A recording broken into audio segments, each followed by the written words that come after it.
नमस्कार, आप सभी दर्शकों का स्वागत है।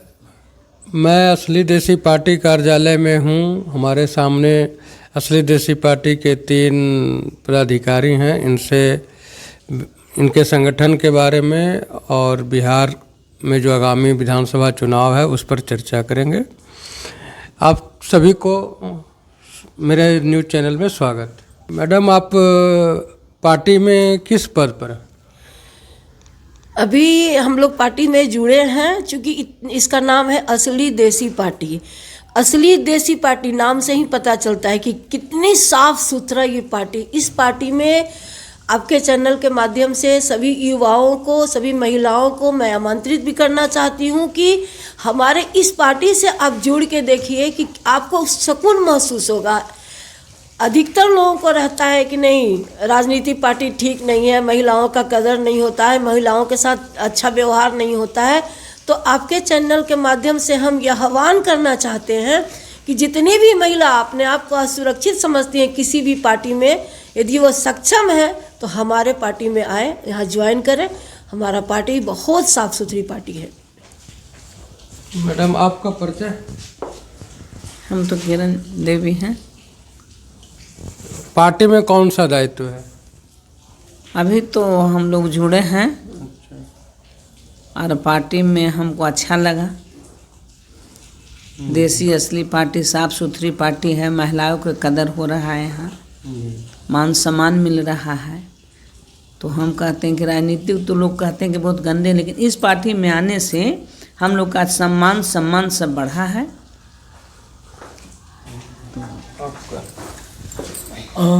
मैं इस पार्टी में एक युवा नेता के तौर पे हूँ और अपने पार्टी का प्रचारक भी हूँ। और इस पार्टी का नाम असली देसी पार्टी है।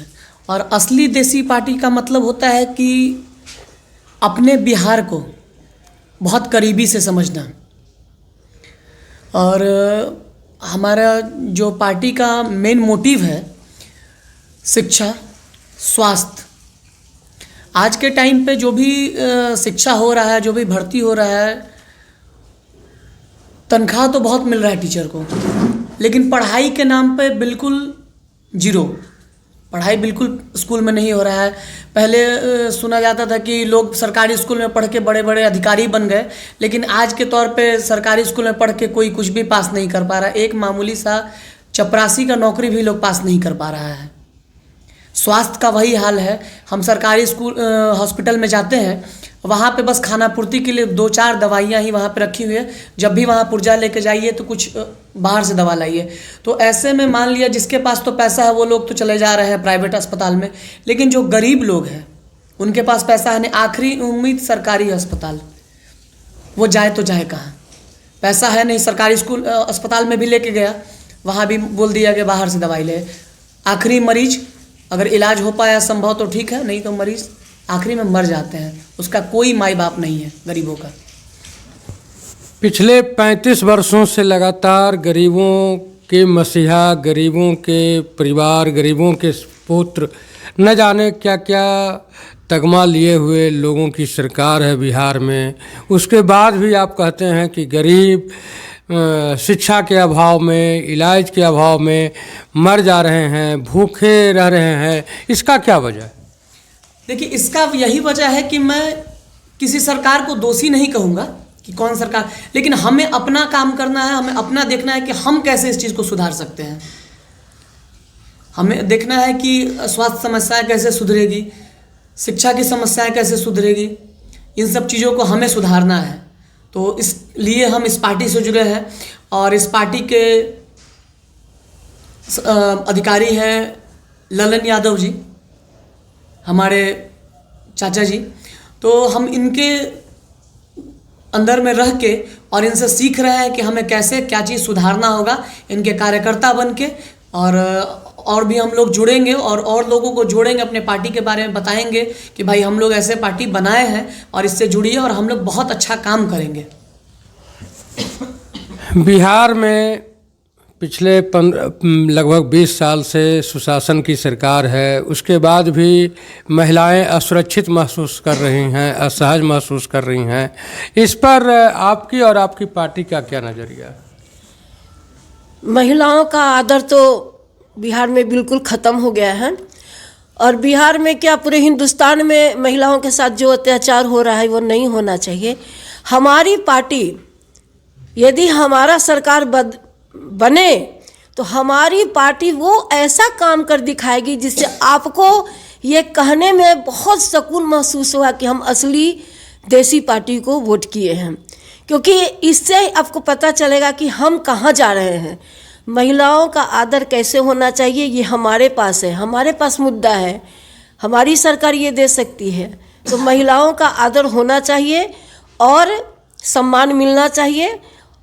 आपको अभी चर्चा हुआ है कि हॉस्पिटल में आप जाइए सिर्फ फिटनेस बनवाने, तो आपका देखिएगा दलाल बहुत सारा है। तो बहुत सारी मुद्दाएं हैं, युवा का मुद्दा है, छात्रों का मुद्दा है, बहुत सारे मुद्दा पर हम लोग विचार करेंगे।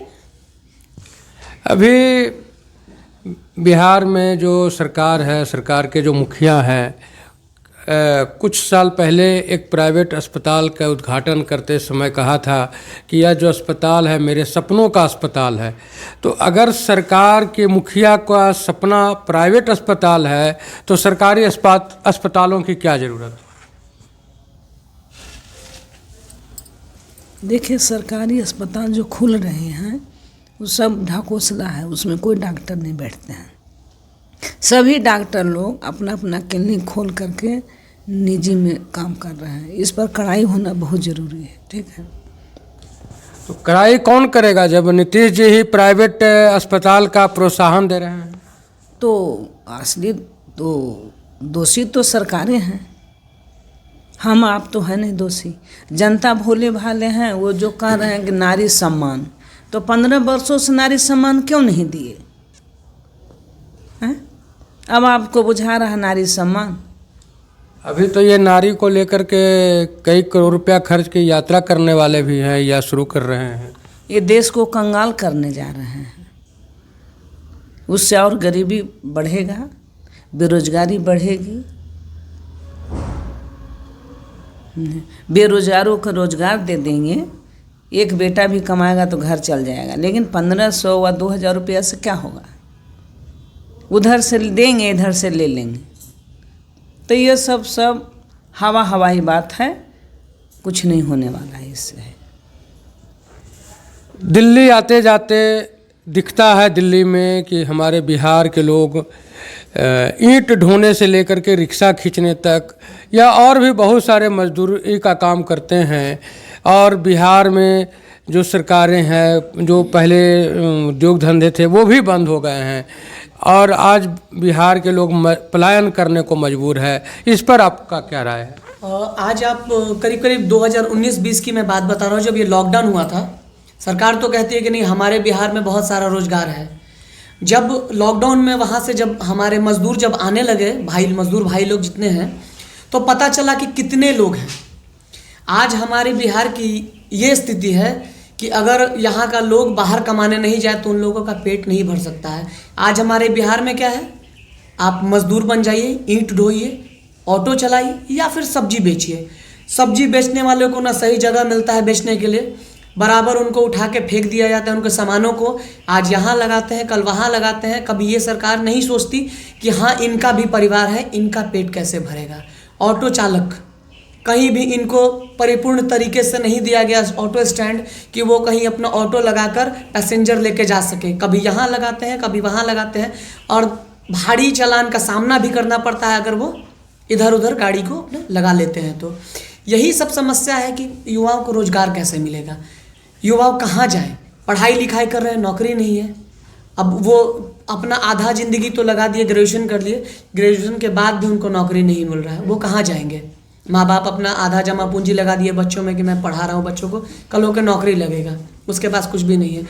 आज के समय में जो नशा का हालत है, बिहार में तो शराबबंदी है लेकिन हर जगह शराब मिल रहा है, पी रहे हैं, बच्चे बिगड़ रहे हैं, परिवार बर्बाद हो रहा है उसमें। पिछले कई वर्षों से सीता साहू पटना नगर निगम के महापौर हैं। उसके बाद भी पूरे पटना महानगर नगर निगम के अंदर वो सिटी हो से लेकर के इधर बांकीपुर जहाँ तक भी नगर निगम का क्षेत्र है, अगर महिलाओं को जो बाजार करने गई है या लड़कियां जो कॉलेज से बाहर निकल गई हैं और उन्हें अगर वॉशरूम की आवश्यकता महसूस हो तो उनके जाने के लिए कहीं रोड पर कोई व्यवस्था नहीं है, इस पर आपका क्या कहना? रोड पर महिलाओं के लिए सुरक्षा होना चाहिए। सुरक्षा तो प्रशासन कर रही है, लेकिन नगर निगम के द्वारा जो महिला महापौर हैं, मेयर हैं, उसके बावजूद भी महिलाओं के लिए अगर कोई महिला मार्केट करने निकले हैं 2 घंटा 4 घंटा बाज़ार में है और उन्हें अगर बाथरूम की आवश्यकता महसूस हो रही है तो वो रोड पर जगह खोजते रहती हैं कि हमको पर्दा में ये करना है, उसकी व्यवस्था नहीं है। इस पर आप क्या कहेंगे? हाँ, तो महिलाओं के लिए जगह जगह बना देना चाहिए था शौचालय, जहाँ पे महिला वॉशरूम जा सके, पर्दे में उनका प्रतिष्ठा बचा रहे और परेशानी नहीं हो। ये तो मेयर का काम है, ये तो होना ही चाहिए था, लेकिन है नहीं। महिलाओं के लिए कोई सुविधा नहीं है। बस में भी महिला चलती हैं तो उनके साथ भी अच्छा व्यवहार नहीं होता है, पैसा पूरा लगता है, तो उसमें भी कम से कम हाफ या फ्री होना चाहिए महिलाओं के लिए। आप अपने परिचय में कहा कि मैं पार्टी का प्रचारक हूं, तो पार्टी का प्रचार अधिक से अधिक हो, आपके बातों को लोग सुने, आपके प्रति आकर्षण हो, इसके लिए आपने क्या किया है? मैं अपने पार्टी के लिए गाना बना रहा हूँ और कुछ लाइनें भी लिखा हूँ। मैं रोजगार पे 2 शब्द कहना चाहता हूँ कि हमारी पार्टी क्या कहती है कि रोजी रोजगार, स्वास्थ्य और नौकरी, अब नहीं ढोई के हो माथवा पटोकरी। हमारी असली देशी पार्टी का यही है कि किसी को माथा पर टोकरी धोने की जरूरत नहीं है। पढ़ाई लिखाई करके हमारे युवा सब्जी बेच रहे हैं, ऑटो चला रहे हैं, तो ये हालत नहीं होगी। हमारी पार्टी की सरकार आएगी, हमारी पार्टी उनको ऐसे हालत में नहीं जीने देगी, उन्हें अच्छा नौकरी देगी। पर जो आपने गाना बनाया है वो भी हमारे दर्शकों को बताएं।